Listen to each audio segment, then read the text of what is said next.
C'est de casser cette représentation du mot arbitre. Pour l'instant, la notion du mot arbitre, derrière, on pense à sanction et gérer dans cette vision-là, gérer les matchs à travers la sanction. Là, c'est pas du tout ça.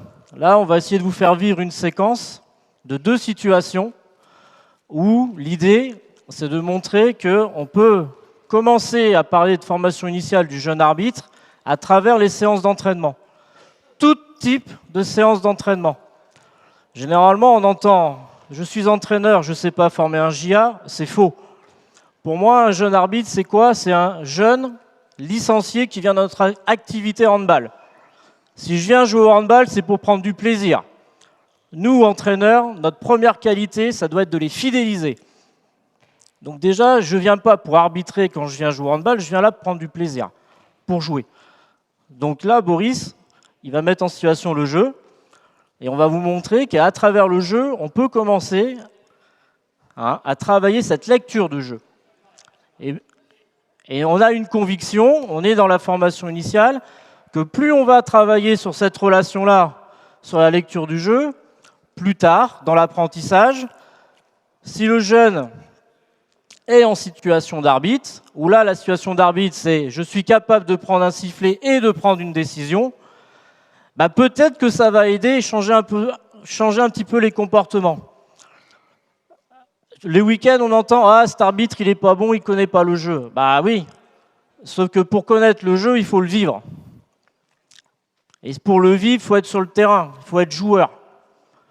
On ne peut pas demander à l'arbitre « Tiens, tu vas siffler » sans connaître le jeu. Qu'est-ce qu'a le droit de faire le défenseur? Qu'est-ce qu'a le droit de faire l'attaquant? Et ça, dans vos situations d'entraînement, tu peux lancer.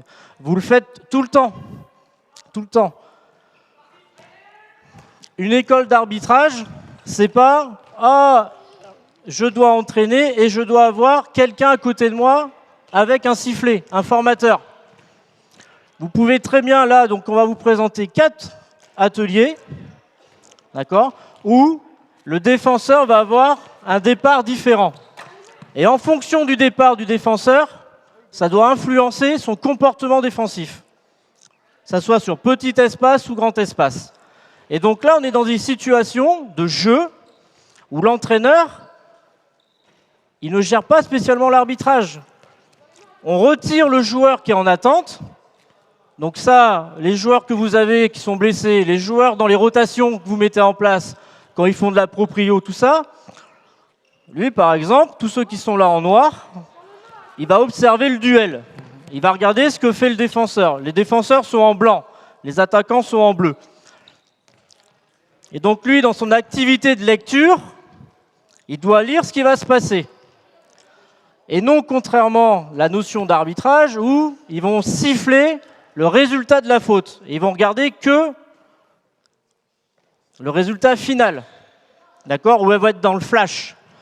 Là, dans la préparation et la formation initiale, lui, ce qu'on va lui demander, c'est de regarder l'espace entre le défenseur et l'attaquant. On reste dans le jeu. Voilà. Qu'est-ce que fait le défenseur? Comment il se déplace? Comment il utilise ses bras?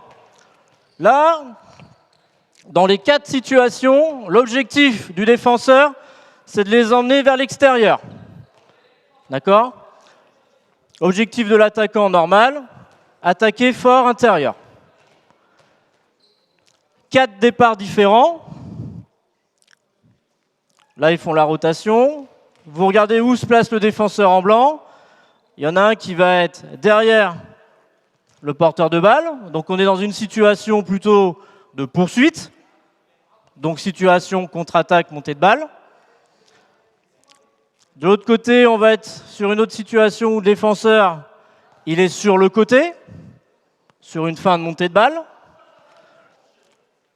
Ici, on est dans une situation plutôt homme à homme, le défenseur est devant. Et là-bas, on va être dans une situation où le défenseur, il est entre le ballon et le but, mais pas dans le couloir de jeu direct. Voilà. 4 situations qu'on voit en match.